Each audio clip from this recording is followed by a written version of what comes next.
السلام علیکم ورحمۃ اللہ وبرکاتہ۔ ناظرین، آپ اس وقت دیکھ رہے ہیں قرآن و حدیث میڈیا۔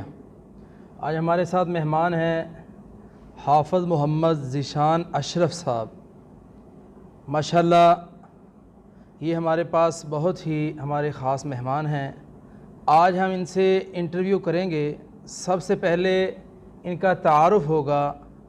جی محمد ذیشان صاحب، آپ کیا قرآن مجید کے حافظ ہیں؟ جی، میں نے قرآن مجید کو حفظ کیا ہے۔ 2010 میں میں نے قرآن پاک کو مکمل کیا تھا۔ ماشاءاللہ۔ آپ نے کتنی عمر میں قرآن مجید حفظ کیا ہے؟ جب میرا قرآن پاک حفظ مکمل ہوا ہے تب میری عمر 13 سال تھی۔ ماشاءاللہ ماشاءاللہ۔ ناظرین، الحمدللہ حافظ صاحب کی عمر جب انہوں نے قرآن مجید حفظ کیا تو 13 برس کی تھی۔ ماشاءاللہ حافظ صاحب، ہم آپ سے یہ پوچھتے ہیں کہ کیا آپ نے علماء کرام کا جو کورس ہے جس کو درس نظامی کہتے ہیں، کیا وہ بھی آپ نے کیا ہوا ہے؟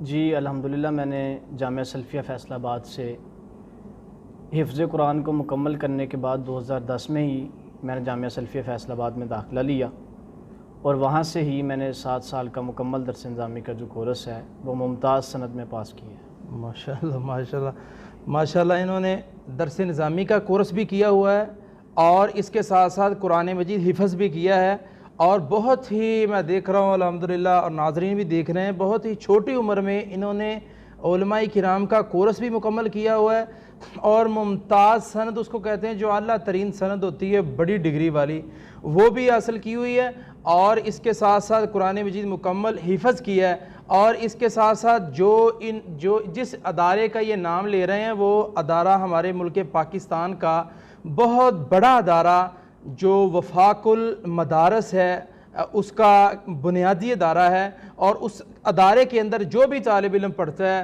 اللہ کے فضل و کرم سے بہت ٹاپ جاتا ہے، بہت قابل بنتا ہے۔ اور آج کا جو ہمارا موضوع ہے، جس موضوع پر ہم ان کے ساتھ انشاءاللہ تعالی انٹرویو کریں گے، وہ یہ ہے قیام پاکستان اور ہماری ذمہ داریاں۔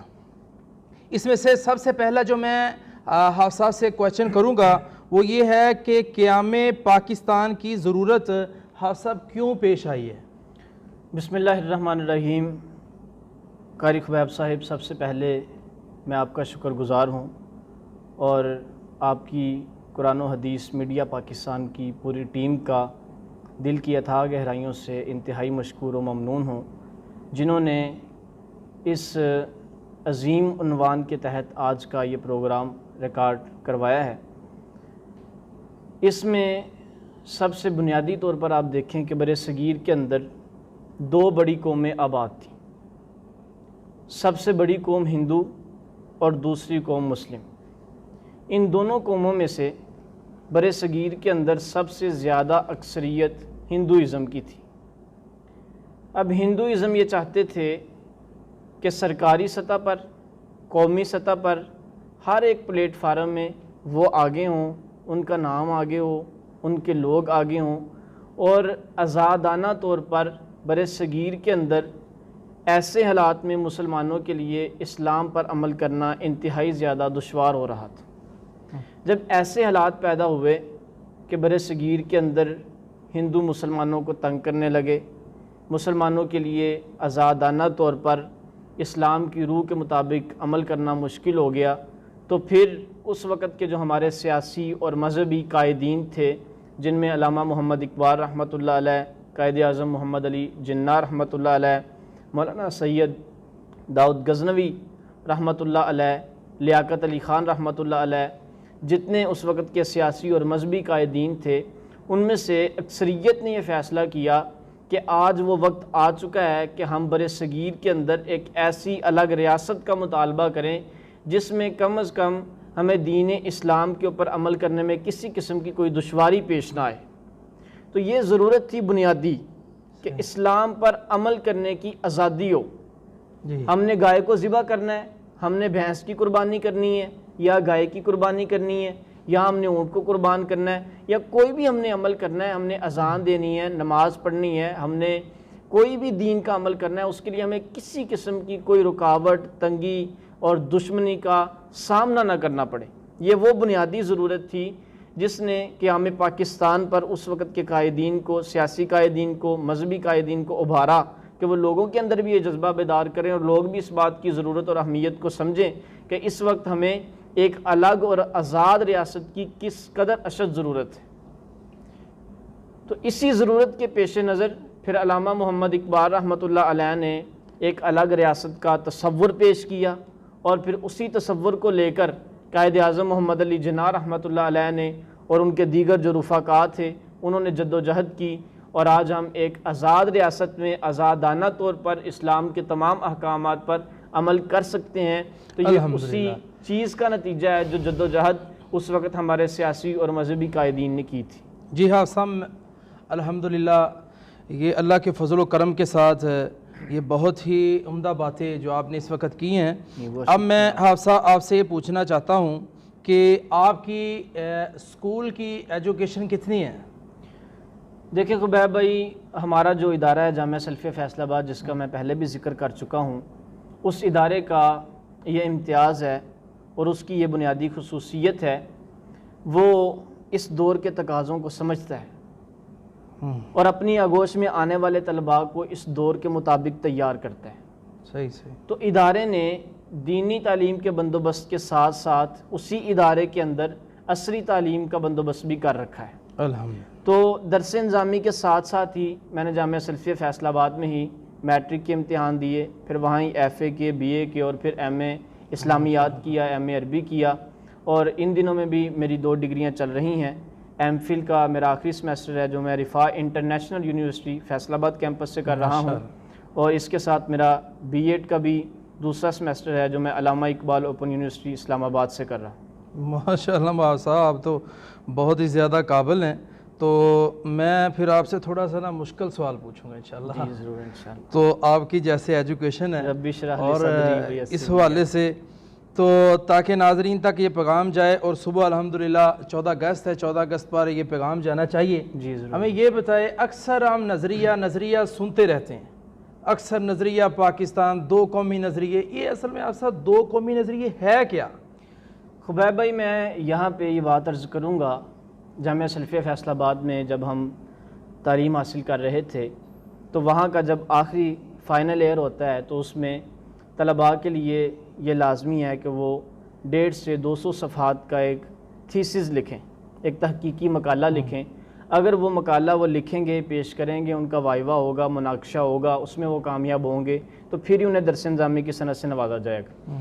وہاں پر میرا جو تھیسس کا عنوان تھا وہ عنوان ہی یہ تھا، نظریہ پاکستانی بقائے پاکستان ہے۔ صحیح صحیح۔ تو اس میں جب میں نے اپنے قلم کو استعمال کرنا شروع کیا تو سب سے پہلی بات ہی یہ تھی کہ لفظ نظریہ کس سے کہتے ہیں۔ جب میں نے اس لفظ کی کھوج لگانے کے لیے مختلف ڈکشنریوں کا مطالعہ کیا تو میرے سامنے یہ بات آئی کہ جو لفظ ہے نا نظریہ، اس کا معنی ہوتا ہے سوچ، خیال، فکر، یعنی انسان کی کسی چیز کے متعلق جو پختہ سوچ ہوتی ہے، پختہ فکر ہوتی ہے، یا پختہ خیال ہوتا ہے کہ یہ چیز ایسی ہے یا ایسی ہونی چاہیے، اس سوچ کو، اس پختہ فکر کو، اس خیال کو اس انسان کا نظریہ کہا جاتا ہے۔ صحیح۔ جب اس نظریے کو ایک دلیل مل جاتی ہے، ٹھوس دلیل جس کو جھٹلایا نہیں جا سکتا، تو پھر وہی نظریہ دلیل کی بنیاد پر انسان کا عقیدہ بن جاتا ہے۔ بے شک۔ اب آپ کا سوال یہ ہے کہ 2 قومی نظریہ کسے کہتے ہیں؟ 2 قومی نظریے سے مراد یہ ہے، برے صغیر کے اندر 2 بڑی قومیں آباد تھیں، ہندو اور مسلم۔ ان دونوں قوموں کے انداز و اطوار، خیالات، سوچیں، ان کی فکر اور ان کے عقائد مختلف تھے، ان کے رہن سہن کے انداز مختلف تھے، ان کے انداز معاشرت مختلف تھے۔ یہی 2 قومی نظریہ ہے کہ ہندو اور مسلم قوم یہ دونوں ایک مختلف سمت کو جاتی ہوئی قومیں ہیں، یہ دونوں کسی بھی صورت میں کسی بھی وقت اکٹھی نہیں رہ سکتی۔ آپ اس کی مثال اس طرح سمجھیں، ایک قوم جو ہے وہ گائے کو لٹا کر اس کے گلے کے اوپر چھری چلا کر وہ سمجھتی ہے کہ ہم نے اس عمل کے ذریعے اپنے اللہ کو راضی کرنا ہے، بے شک۔ اور دوسری قوم جو ہے وہ اسی گائے کو اپنی ماں مانتی اور وہ اس کے تقدس کو وہ اس کے تقدس کا لحاظ کرتی ہے، خیال کرتی ہے، اس کی پوجا کرتی ہے اور اس کا پیشاب تک پیتی ہے اور اس کو اپنے لیے وہ شفا کا باعث سمجھتی ہے۔ اب ایک قوم گائے کو ذبح کرنے والی ہے اور دوسری قوم گائے کو اپنی ماں سمجھنے والی ہے۔ ان دونوں قوموں کے نظریات میں زمین آسمان کا فرق ہے۔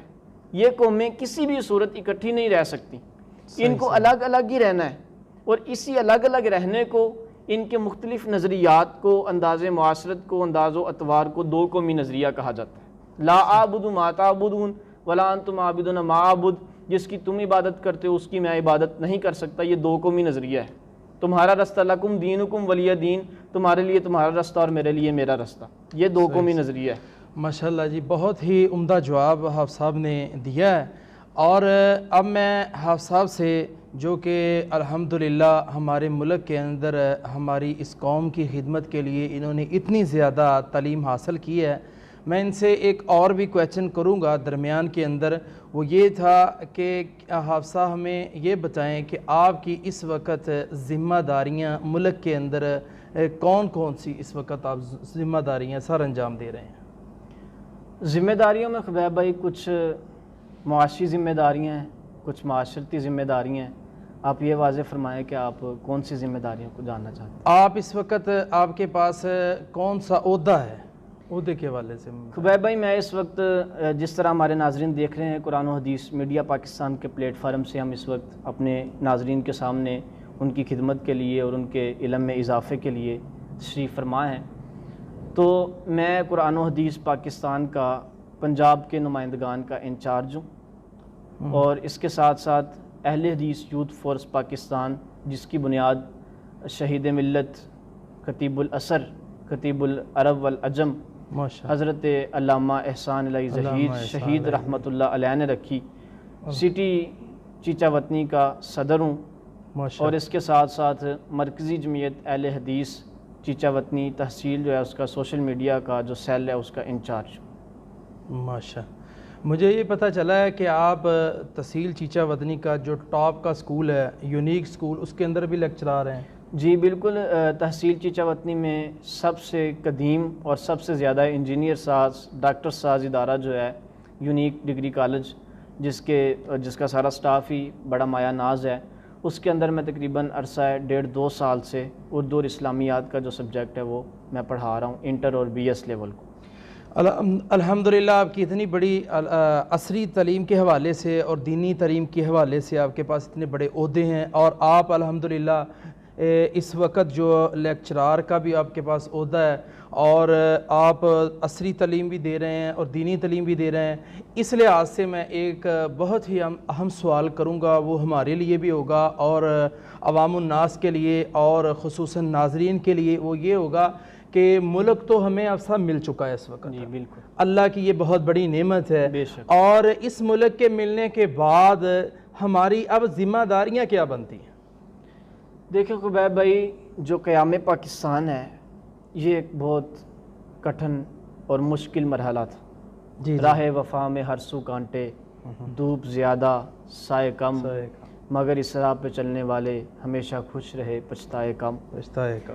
یہ ایک ایسا دشوار مرحلہ تھا، ایسے ہمارے بزرگ جنہیں اپنی زمینوں سے بڑا پیار تھا، بے شک، اپنے اہل و عیال سے بڑا پیار تھا، بے شک، جن کی ساری جمع پونجی وہاں موجود تھی، اسی طرح، لیکن انہوں نے کسی بھی چیز کی پرواہ کیے بغیر صرف اور صرف اسلام کو اور پاکستان کو مقدم رکھتے ہوئے کسی بھی قسم کی قربانی دینے سے دریغ نہیں کیا۔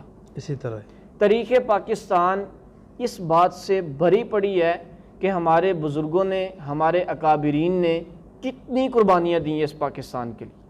یہ کوئی آسان عمل نہیں تھا۔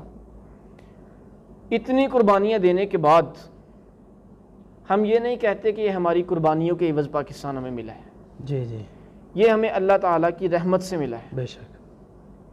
اب قیام پاکستان کے بعد سب سے پہلی جو ہماری ذمہ داری ہے وہ یہ ہے کہ آزادی اللہ تعالیٰ کی ایک بہت بڑی نعمت ہے، اسی طرح ہم اس نعمت کے ملنے پر اللہ تعالیٰ کا شکر ادا کریں۔ الحمدللہ۔ دوسرے نمبر پہ یہ جو نعمت ہمیں ملی ہے ہم اس کی قدر کریں۔ بے شک۔ اس کی قدر کیا ہے؟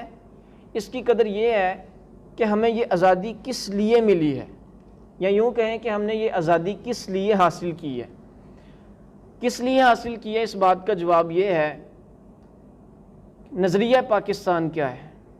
جی نظریہ پاکستان یہ ہے کہ ایک ایسی ریاست قائم ہو جی جو اسلام کی صحیح عملی تصویر ہو۔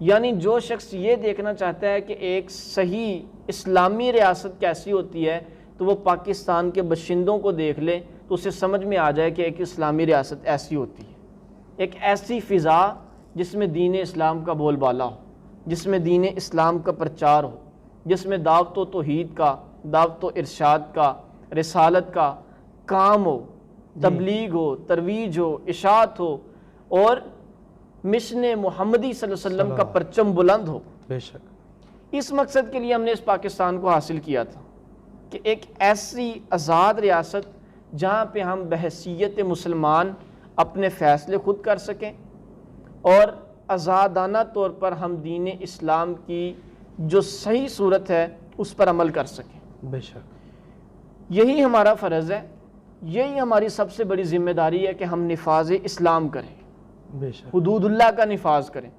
اگر ہم نفاذ اسلام نہیں کر رہے تو جان لیں کہ ہم نظریہ پاکستان سے روگردانی کر رہے ہیں، اور ہم نے یہ اللہ سے وعدہ کیا تھا جی کہ اے اللہ تو ہمیں ایک آزاد ریاست عطا فرما، ہم وہاں پہ تیرے دین کو صحیح معنوں میں لاگو کر کے دکھائیں گے۔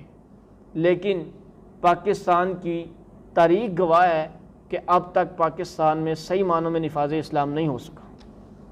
بلا شبہ اس کام کے لیے علماء کرام نے بڑی قربانیاں پیش کی ہیں۔